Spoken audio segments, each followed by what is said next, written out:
Hello दोस्तों, कैसे हो आप? हम फिर आ गए हैं एक नई कहानी लेके। तो शुरू करते हैं।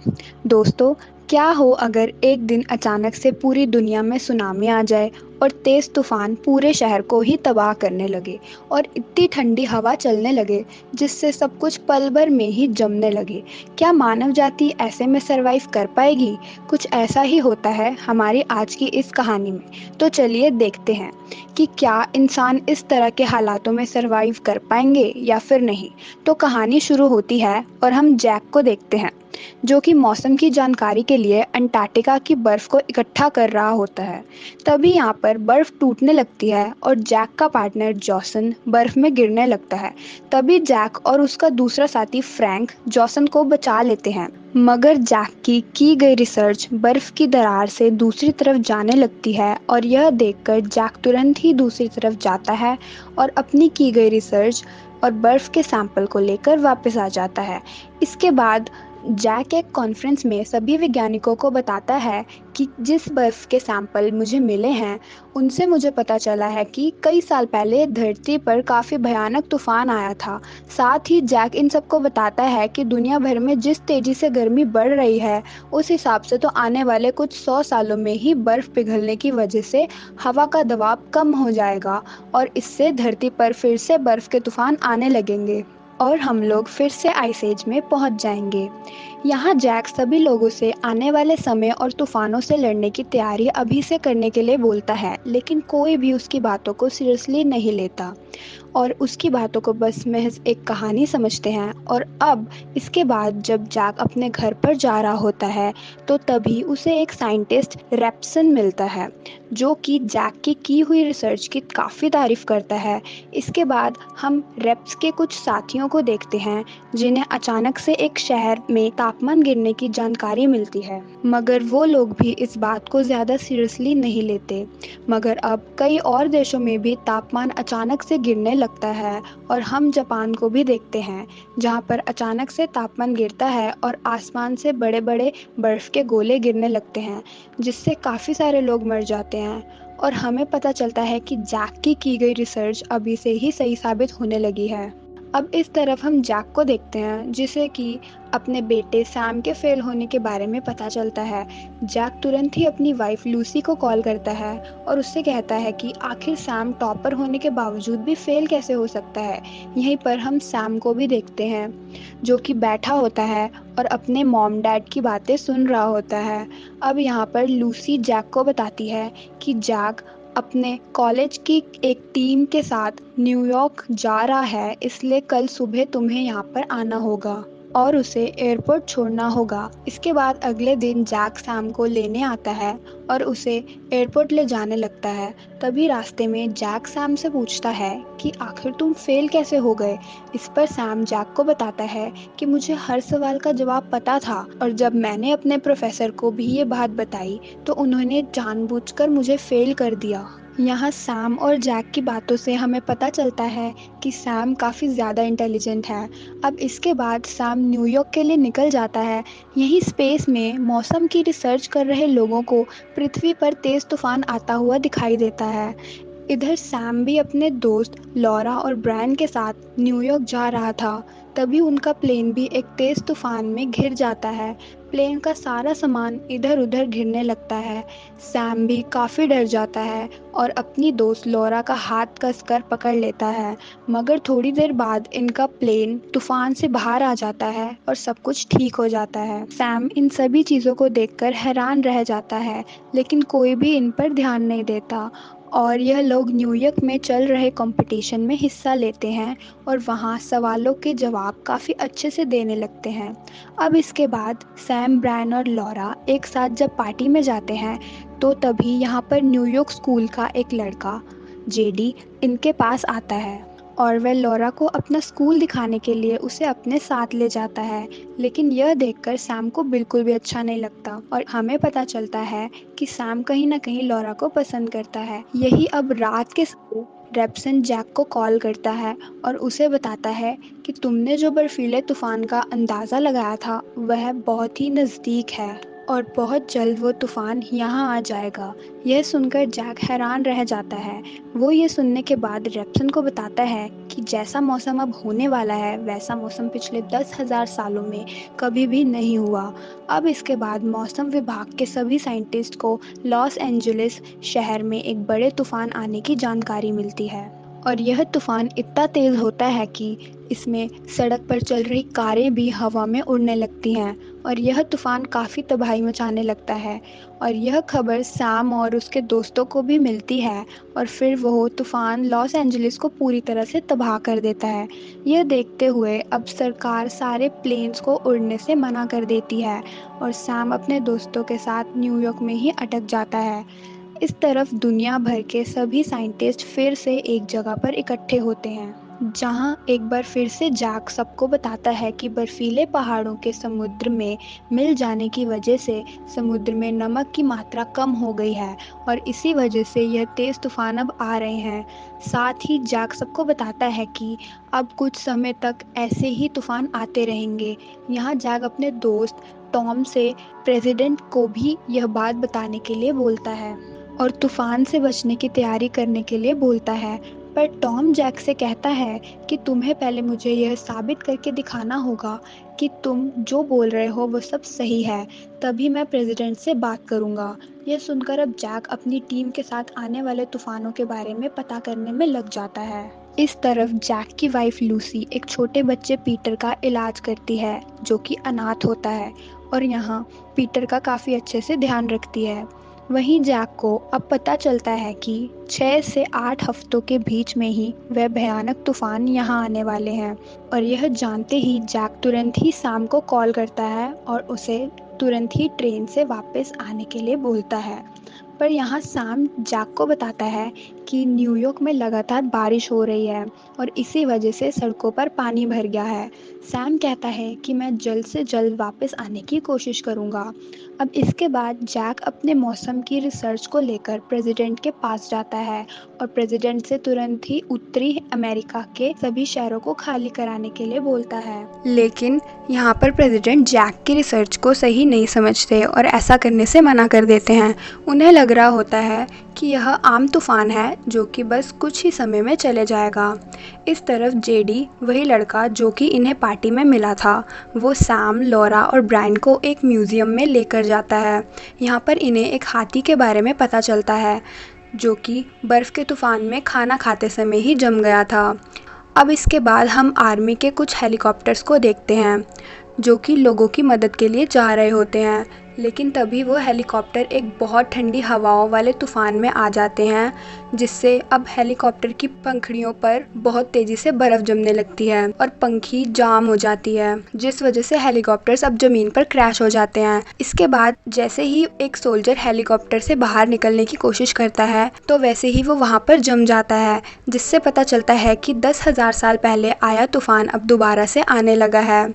और यह सारी बात रेप्सन जैक को भी बताता है और कहता है कि कुछ जगहों पर अचानक से तापमान 150 पहुंच गया है जिस वजह से सब चीज़ें काफ़ी तेज़ी से जम गई हैं। यह बात सुनकर जैक भी हैरान रह जाता है और रेप्सन से उस मौसम की रिपोर्ट मांगता है। इस तरफ जेडी, सैम और बाकी सभी लोगों को अपने घर लेकर आ जाता है। यहाँ सैम और बाकी सभी लोगों को पता चलता है कि लगातार बारिश की वजह से कई जगहों पर सुनामी आ गई है और यह देखकर अब जेडी, सैम, लॉरा और ब्रायन को लेकर न्यूयॉर्क से बाहर छोड़ने जाने लगता है, मगर रोड पर ज़्यादा पानी भरा होने की वजह से लॉरा सैम को जेडी के घर ही रुकने को बोलती है, मगर सैम उसकी बात नहीं सुनता और पानी में चलकर ही शहर से बाहर जाने लगता है। इधर सैम और बाकी सभी लोग शहर से बाहर निकल ही रहे होते हैं कि तभी सड़कों पर काफ़ी ज़्यादा पानी भरने लगता है, जो देखकर सैम सभी लोगों को लेकर एक जगह पर बनी हुई लाइब्रेरी में जाने लगता है, मगर तभी लॉरा के पैर पर चोट लग जाती है। तभी लॉरा कार में फंसी हुई एक लेडी और बच्ची को देखती है और एक पुलिस ऑफिसर के साथ मिलकर उस बच्ची को बचाने लगती है। मगर तभी यहाँ पर एक सुनामी भी आने लगती है और सैम यह चीज़ देखता है और वह जल्दी से लॉरा को बचाने के लिए उसके पास जाता है। वह लॉरा को लेकर तुरंत ही लाइब्रेरी के अंदर आ जाता है और इस तरह इन सभी लोगों की जान बच जाती है। मगर अब इस पूरे शहर में पानी भर जाता है। इस तरफ जैक रिसर्च करके रेप्सन को बताता है कि आसमान से काफ़ी ठंडी हवाएं धरती पर काफ़ी तेज़ी से नीचे आ रही हैं, जिस वजह से अब तापमान बहुत तेज़ी से नीचे गिर रहा है और उसी वजह से सारी चीज़ें जमने लगी हैं। साथ ही जैक रैप्सन को बताता है अगर ये ठंडी हवाओं का तूफान ऐसे ही चलता रहा तो कुछ दिनों के अंदर ही सब कुछ ख़त्म हो जाएगा और हम सभी लोग आइस एज में पहुंच जाएंगे, यानी कि ऐसा समय जहां सब कुछ बर्फ़ से ढका होगा। और यह बात जानकर रैप्सन और बाकी सभी लोग दुखी हो जाते हैं। इस तरफ अब लॉरा भी सैम को अपने जान बचाने के लिए थैंक्स बोलती है और सैम को लॉरा से बात करता हुआ देखकर जेडी सैम से कहता है कि तुम्हें लॉरा को प्रपोज कर देना चाहिए। अब इसके बाद सैम लाइब्रेरी के नीचे वाले फ्लोर पर लगे हुए टेलीफोन के पास जाता है ताकि अपने डैड को अपने बारे में बता सके। यहीं टेलीफोन के पास काफ़ी सारा पानी भर चुका था, लेकिन सैम किसी तरह टेलीफोन के पास पहुंच जाता है, मगर पानी काफ़ी ज़्यादा ठंडा होता है। इस तरफ जैक और लूसी भी सैम के लिए काफ़ी ज़्यादा परेशान हो रहे होते हैं। तभी सैम जैक के पास कॉल करता है और इन्हें बताता है कि वो न्यूयॉर्क की एक लाइब्रेरी में बिल्कुल ठीक है। यहाँ पर सैम अपने डैड से बात कर ही रहा होता है कि तभी इस जगह पर भी पानी भरने लगता है और सैम यहाँ पर डूबने लगता है। यहीं पर जैक और सैम को उन्हीं ठंडी हवाओं के तूफान के बारे में बताता है और कहता है कि तुम जहाँ पर भी हो वहीं पर रहना और उस लाइब्रेरी से बाहर मत निकलना और हो सके तो अपने आप को गर्म रखना। साथ ही जैक सैम से कहता है कि मैं बहुत जल्द तुम्हें लेने वहाँ पर आ जाऊँगा। अब यहाँ पर सैम बात करते करते ही पानी में डूब जाता है, जो देखकर लॉरा को लगता है कि सैम अब मर गया होगा, लेकिन तभी सैम पानी से बाहर आता है। यह देखकर लॉरा काफ़ी खुश हो जाती है। वो तुरंत ही सैम को ऊपर ले जाती है। इस तरफ जैक भी अब सैम को बचाने के लिए न्यूयॉर्क आने का फैसला करता है। यहीं लॉरा अब जल्दी से सैम को कुछ गर्म कपड़े देती है और सैम के शरीर को गर्म करने के लिए उसे अपने शरीर से गर्मी देने लगती है। यह देखकर सैम को काफ़ी अच्छा लगता है। इस तरफ टॉम जैक के पास आता है और जैक से कहता है कि तुम्हें सैम को बचाने जाने से पहले मेरे साथ एक बार चलना चाहिए और एक बार फिर से प्रेसिडेंट को अपनी मौसम की रिपोर्ट दिखानी चाहिए। यह सुनकर जैक मान जाता है। वहीं दूसरी तरफ सैम और लॉरा अब सभी लोगों को पहनने के लिए गर्म कपड़े देते हैं। तभी यह सब लोग बाहर की तरफ देखते हैं, जहां पर एक बहुत बड़ी शिप इनके शहर में आ जाती है और उस शिप के अंदर कोई भी नहीं होता। वहीं दूसरी तरफ जैक अब प्रेसिडेंट और बाकी सभी लोगों को यह बताता है कि यह ठंडी हवाओं का तूफान 7 दिनों तक चलता रहेगा, जिससे बचने के लिए हमें सभी लोगों को तुरंत ही उत्तर से निकालकर दक्षिण की तरफ भेजना होगा, जिसमें कि मेक्सिको सबसे अच्छा देश है जहां पर लोग बिल्कुल सेफ रह पाएंगे।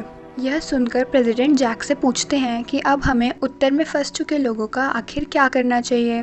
इस पर जैक प्रेसिडेंट से कहता है कि हम उत्तर में फंस चुके लोगों को तो अब नहीं बचा सकते और अगर वो सभी लोग अपने घरों से बाहर निकले तो वो सभी लोग मर जाएंगे। इतना बोलकर जैक यहाँ से चला जाता है। यह सब सुनकर प्रेसिडेंट बचे हुए सभी लोगों को तुरंत ही मेक्सिको ले जाने का ऑर्डर देते हैं। वहीं दूसरी तरफ रेप्सन और उसकी टीम के पास भी अब खाने पीने का सामान ख़त्म हो जाता है, लेकिन यहाँ पर ये लोग मरने से नहीं डरते और सभी लोगों को याद करके ड्रिंक करने लगते हैं। इस तरफ लाइब्रेरी में मौजूद एक आदमी अपने डॉगी को लाइब्रेरी के बाहर लेकर आता है। यहाँ पर उसे कुछ और लोग बाहर दिखाई देते हैं। वो आदमी तुरंत यह बात लाइब्रेरी के अंदर मौजूद सभी लोगों को बताता है और यह जानकर सभी लोग अब बाहर आकर देखते हैं, जहाँ पर अब पानी जम जाने की वजह से सभी लोग इस शहर से बाहर निकल रहे होते हैं और यह देखकर बाकी सभी लोग भी शहर से बाहर जाने लगते हैं।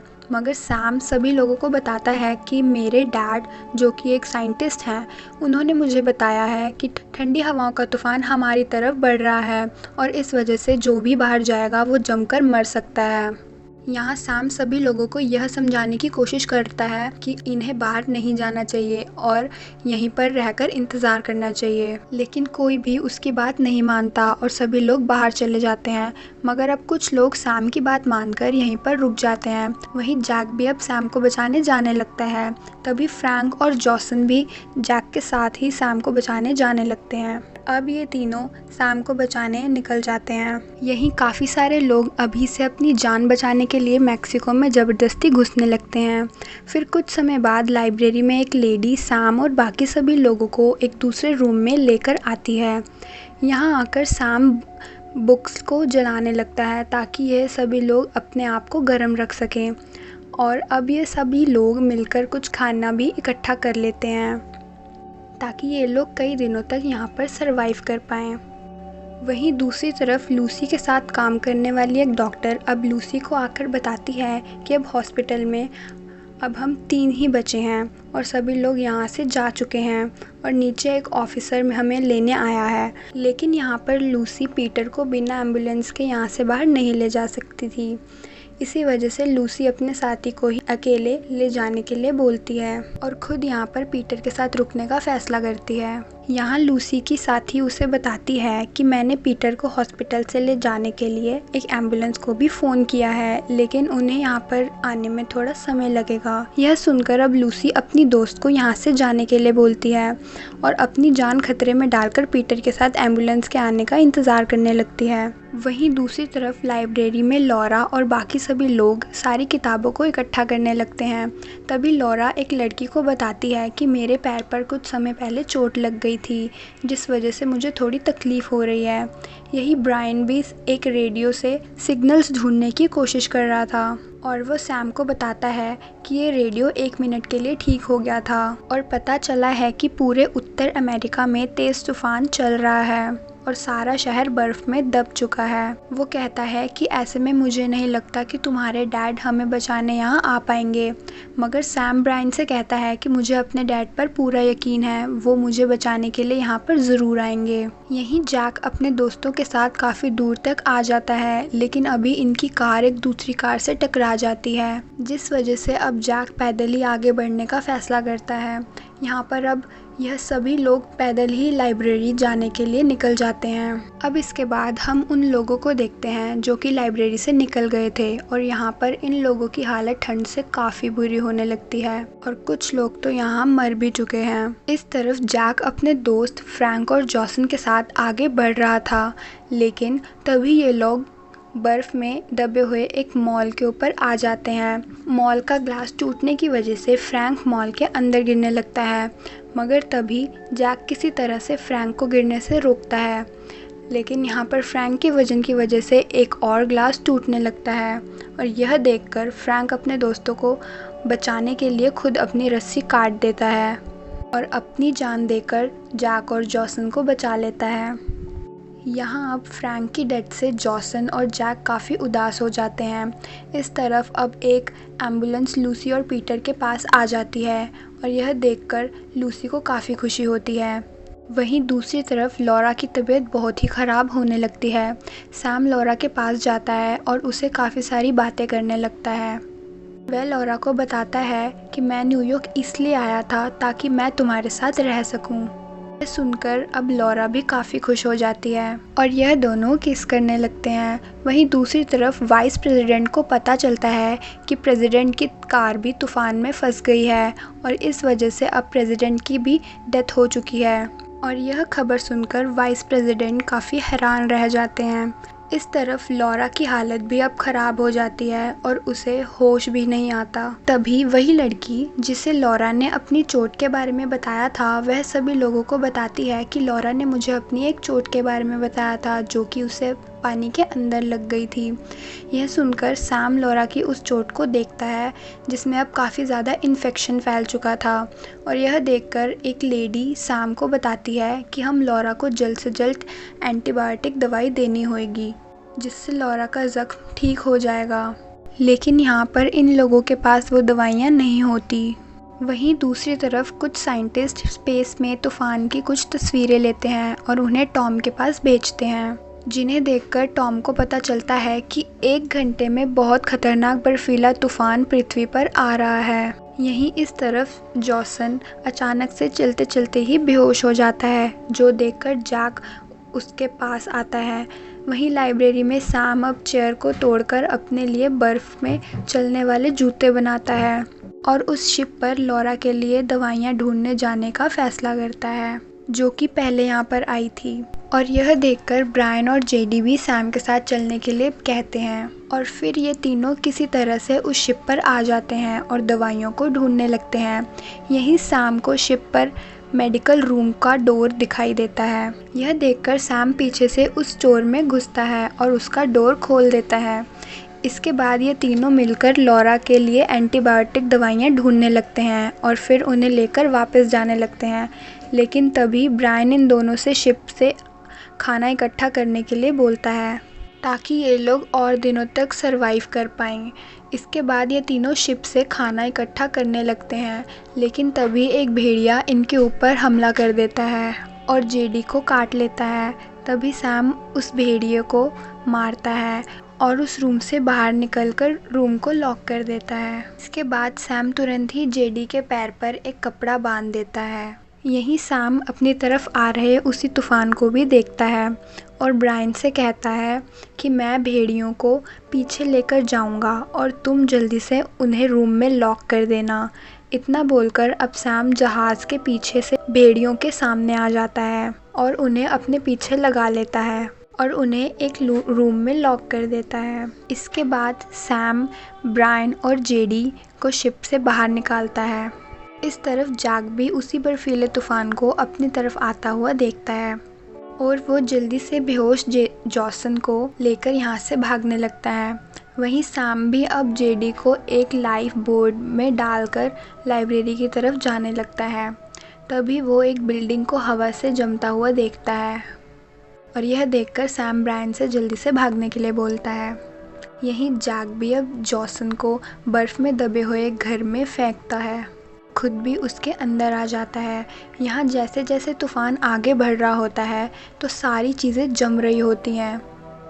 अब यहीं सैम भी लाइब्रेरी में आ ही रहा होता है कि लाइब्रेरी भी जमने लगती है और यह देखकर सैम तेज़ी से भागता है और तुरंत ही सभी लोगों के पास आकर रूम का डोर लॉक कर देता है। साथ ही साथ लोगों को रूम में जल रही आग को तेज करने के लिए कहता है। यह सभी लोग आग को तेज करने लगते हैं। वहीं दूसरी तरफ जैक भी उसी घर के डोर को लॉक करता है, यहाँ पर आग जलाने लगता है। फिर कुछ समय बाद वो तूफ़ान यहाँ से चला जाता है और अब जॉसन को होश आता है। जैक उसे बताता है कि तुम कुछ घंटों से बेहोश थे और मैंने तुम्हें बचाने के लिए तुम्हें फेंक दिया था, जिससे तुम्हें चोट लग गई। साथ ही अब जैक जेसन से कहता है कि अब तूफ़ान यहाँ से जा चुका है और हमें अभी ही सैम को ढूंढने के लिए यहाँ से निकलना होगा। अब इसके बाद जैक जॉसन को लेकर सैम को ढूंढने के लिए वापस निकल जाता है।